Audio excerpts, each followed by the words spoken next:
헤아리 어느 누구도 우리에게 이렇게 말해주는 사람은 없습니다. 오직 온유한 자는 땅을 차지하며 풍부한 화평으로 즐기리로다. 바로 지금입니다. 지금까지 이렇게 오셨고 또 지금도 이렇게 하고 계심을 말씀합니다. 그런데 안타까운 것은 우리가 그렇지 못합니다. 즉 온유하지 않습니다.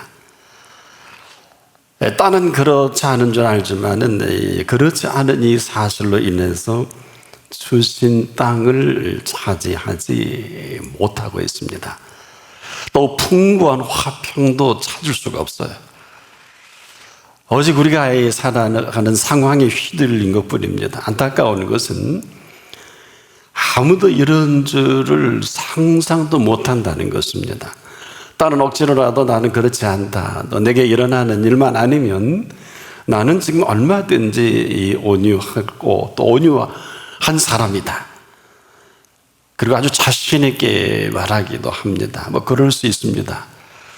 다 일리가 있겠습니다만은 이런 것들은 온유하고는 전혀 관계가 없습니다.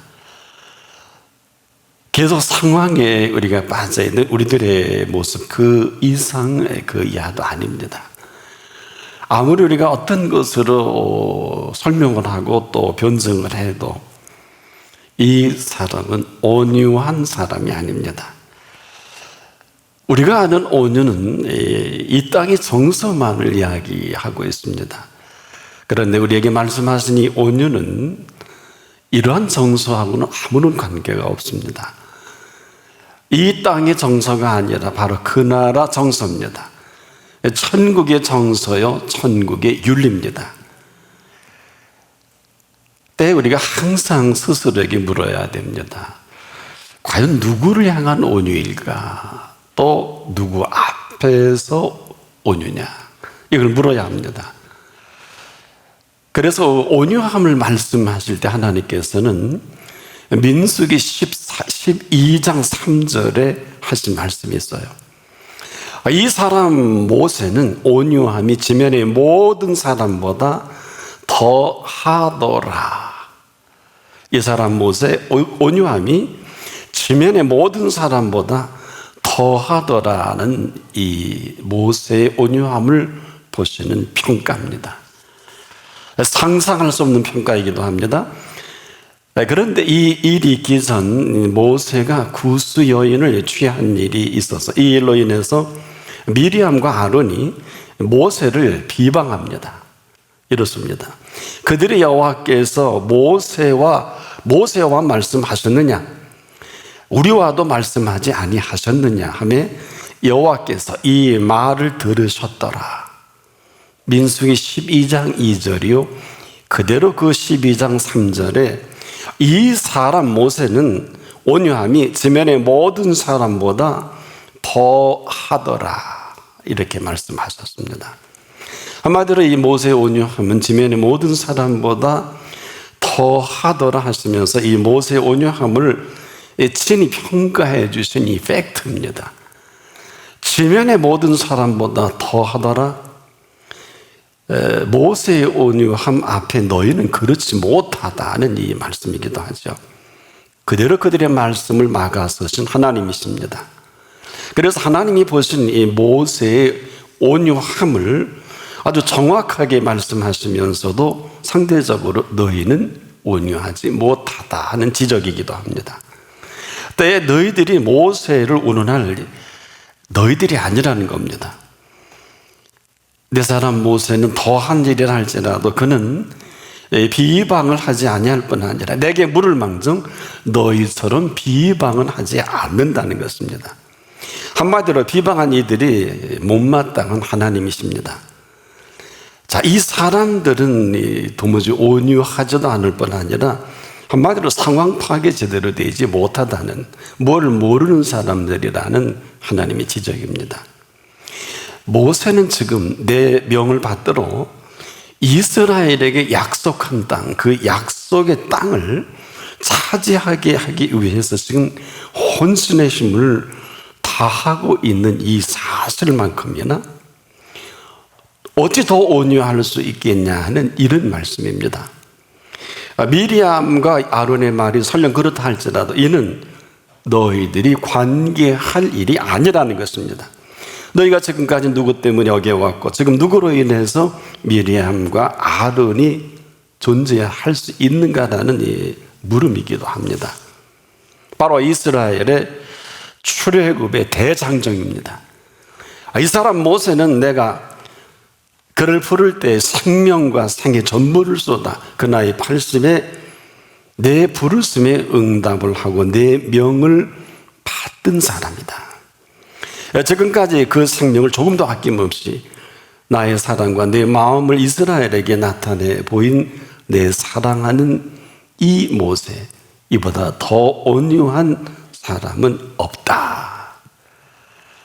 그는 지금 생명을 다해 받들어 이스라엘을 장정만 60만입니다. 남녀노소 합해서 무려 수백만 명을 지금 애굽으로 인도하여 젖과 꿀이 흐르는 땅을 향해서 엄청난 지금 이 여정을 감당하고 있는 이 모세라는 것입니다. 비방할 일이 아니라는 것을 한다면 내가 할 일이지 너희가 아니라 이렇게 정리하십니다. 내가 아는 모세는 이렇다는 겁니다. 이 사람 모세는 온유함이 지면의 모든 사람보다 더하더라. 보시기에 그렇다는 것입니다. 바로 하나님께서 보신 온유함입니다. 사람들이 생각한 온유함은 전혀 관계가 없습니다. 보시기에 그렇다 하신 이 온유함. 자, 그러면 온유가 뭘까요?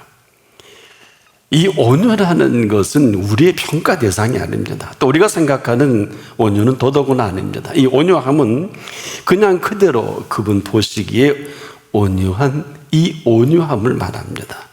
그래서 히브리인들은 이 온유를 안화라는 이 단어 속에 깊이 우리가 좀 이 단어를 살펴보면 절하다, 굴복하다는 큰 의미가 있습니다.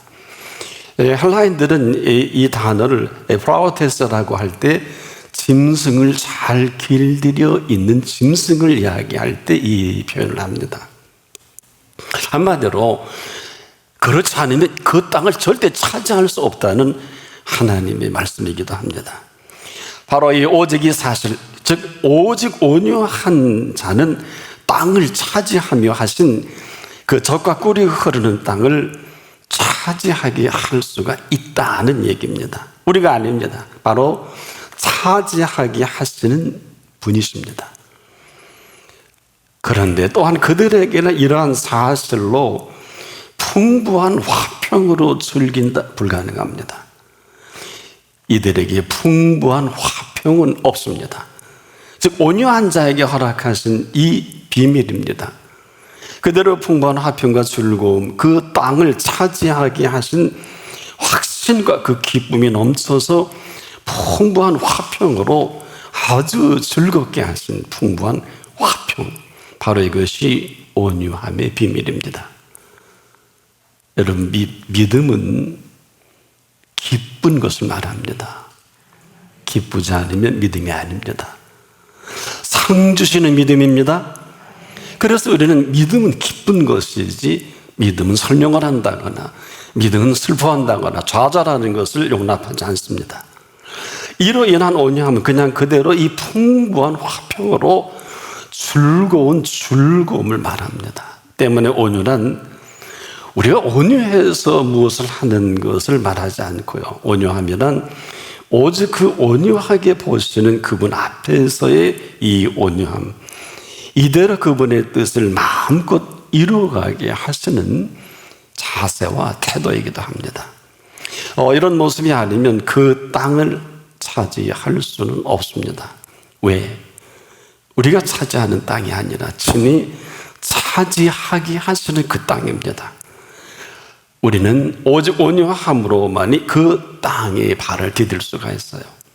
그래서 오직 온유한 자라고 하신 그 온유함만이 오직 온유한 자는 땅을 차지하리로다. 이렇게 준비된 그 땅을 차지할 수가 있다. 조건은 오직 온유한 온유가 아니면 절대 그 땅은 불가능합니다. 또한 이런 사람은 풍부한 화평으로 즐기는 사람이기도 합니다. 그런데 이 사람에게 풍부한 화평 상상할 수 없죠. 이 풍부함이라는 것은 우리의 작품이 아닙니다. 이 주신 풍부함으로 주신 풍요를 만나 함께 그분의 즐거움과 함께 즐김을 말합니다. 그런데 이 사람들 풍부한 화평으로 즐겁지 않습니다. 그 풍부한 화평으로 즐기려다 하신 이 풍부한 화평이 사라진 사람들이기도 합니다. 바로 이 부분입니다. 지금 우리 누구나 다 온유한 줄 알죠. 그런데 그렇지 않습니다. 나름 이런저런 이유로 휘둘려 있는 이 자체로 우리는 정신이 하나도 없습니다. 한마디로 행악자로 인하여 그 마음이 회파될 대로 회파되어 있는 이 일로 인해서 지금 우리는 감당하기 어려운 현실이 그대로 휘둘려 있어요. 어찌할 줄 모릅니다. 그럼에도 놀라운 것은 이 사실을 정확히 알고 계신 그분입니다. 그래서 풍부한 화평이 사라진 이 사람들은 즐거움이 있을 수가 없고 즐길 수도 없어요. 좋은 걸 좋게 여기는 건 불가능합니다. 바로 그 근거는 풍부한 화평인데 이것을 그대로 상실해버린 슬픔이기도 합니다. 상황만 핑계댑니다. 그 가운데 허락하시니 풍부한 화평을 그대로 거부한 사람들이기도 합니다. 오직 온유한 자는 땅을 차지하며 풍부한 화평으로 즐기리로다 하신 온유함으로 주어지는 선물이 풍부한 화평과 즐거움입니다. 소풍 가는 아이들은요, 그 가는 길이 더 즐겁습니다.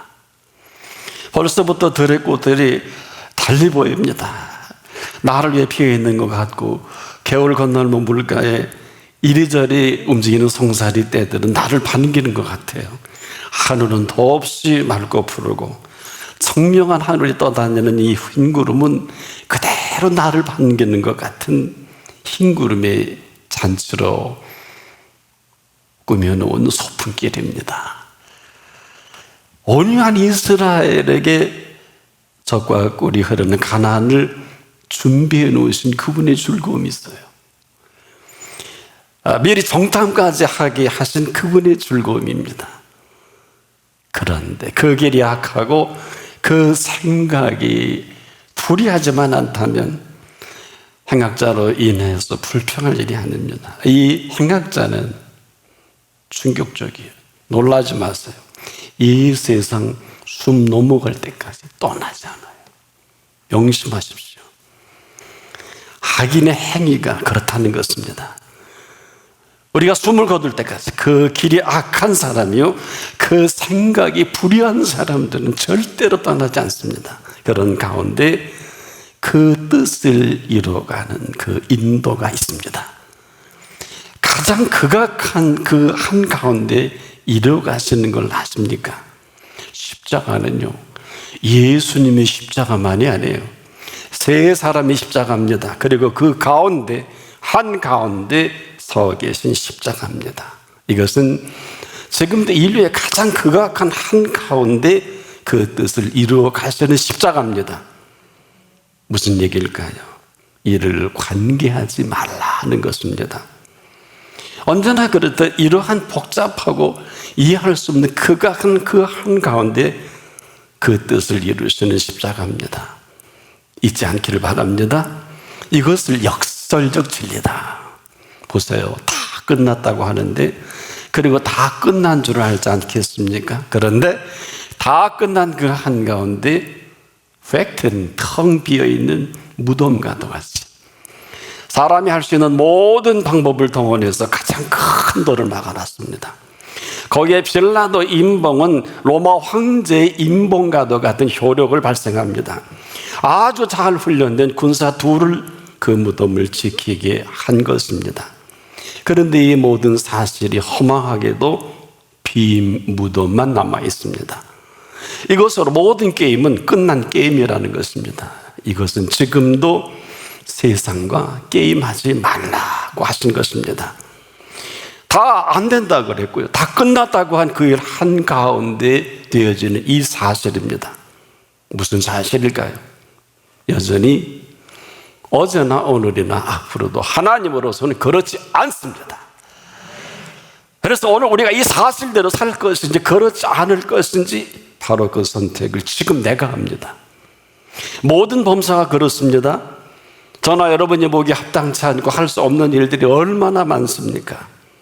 사람들은 인생 60년을 살면서 고갈된 이 고난과 고통의 삶을 지내온 사람들끼리 회갑이라는 단어를 붙입니다. 이 주제로 잔치를 하기도 합니다만 요즘에 별로 설득력이 없지요.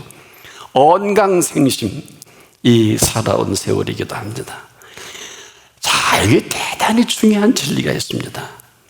인생은요, 무엇을 하기 위해서 이 땅에 태어난 인생이라기보다는 우리 한 사람 한 사람 내게 주신 선물로 여기고 그 사실을 사실대로 받아서 기쁘고 즐겁게 살아가게 하신 인생입니다.